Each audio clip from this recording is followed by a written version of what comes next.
Hello boys and girls, I'm back to read the rest of our story, Swooping Through the Milky Way with you. Now remember, this story is for children between the ages of 8 and 11. So if you're a little bit younger than 8 years old, please check with Mummy or Daddy if you can listen along with us. Okay, shall we continue from where we left off? Are you ready for more adventures with Leo and Ursa and Neb and Cassi? Let's see what they get up to today. Just set my camera up for you on its stand so that you can read along with me if you wish to. There we go. Oopsie daisy. There we are. Okay. Let's begin our story for today. Ursa was 2 years older than me, making her 14 years old. So I figured she would know what was happening to us. Well, I tried to ask Cassi where we were going, which was kind of difficult at high speed. The wind gushed at me, my eyelids nearly turned inside out, and my breath gasped right back into my mouth, making it impossible to speak. I did manage to find out that we're going on a tour of the Milky Way though, which sounds quite exhilarating, don't you think? I guess so, but what about Mum and Dad? Won't they be worried about us by now? I asked. They went out for the night, remember, to their friend's 40th birthday party. Before I could answer or become more enlightened, we were plunged down into the midst of all constellations. Now I was sure that Neb and Cassi were preparing our demise. Just as I was preparing myself for certain death, I heard the most contagious giggles. It was only when I opened my eyes that I realized they had been closed in the first place and that the giggles were aimed at me. All three of them had turned to look at me.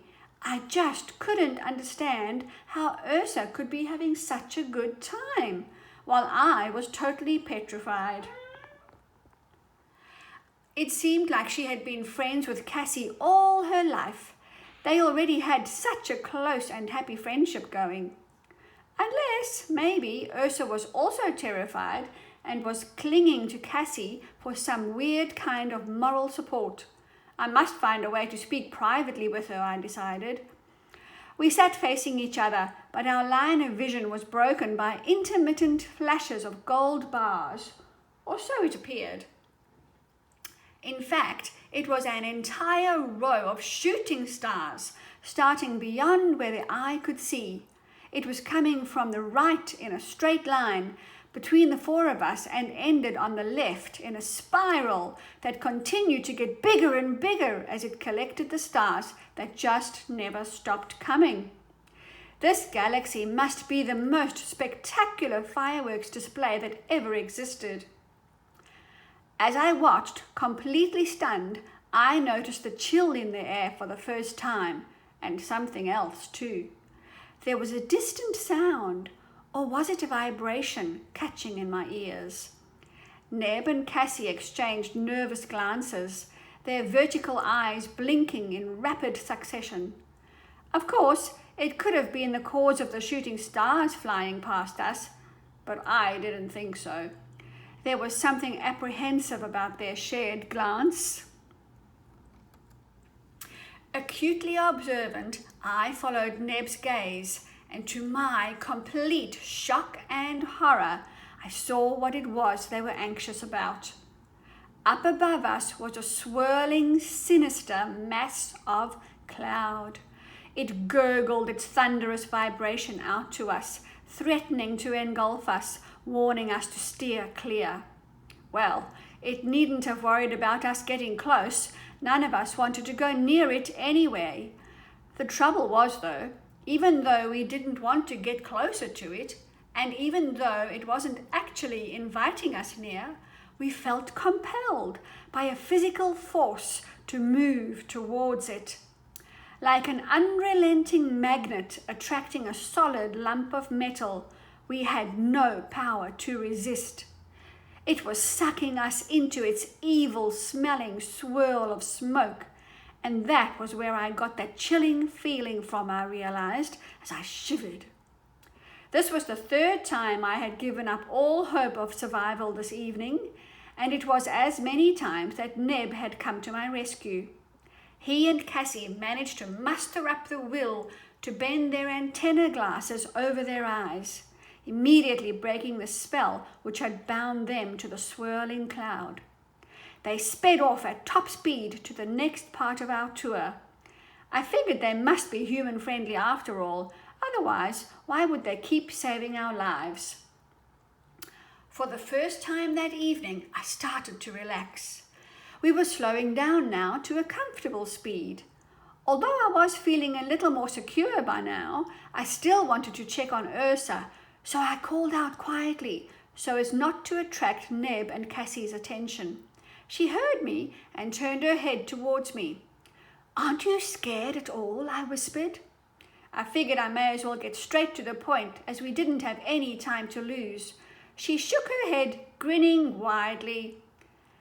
"But how do you know we're safe? I mean, we don't even know how to get home, what these creatures are, or why we're here," I warbled to her shakily. "Relax, will you?" she admonished me. "Just enjoy the ride," she added happily. Well, I tried to relax. It was pretty great, I had to admit, so long as I didn't think about getting home. I mean, I'd got here easily enough, hadn't I? Getting home should be a piece of cake. And besides, Neb would know the way. After all, he got me here in the first place. Well, these thoughts all sounded logical enough, but deep down inside, I shuddered. I tried to put on a brave face, but I guess Ursa could see right through it because she patted my shoulder reassuringly.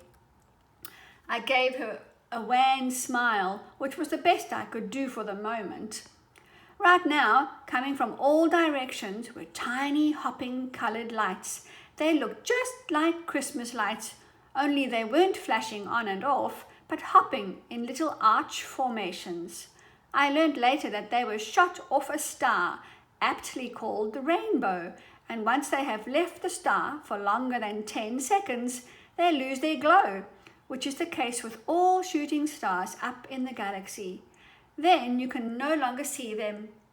But while we could still see them, it was a multicolour fusion of astronomical proportions.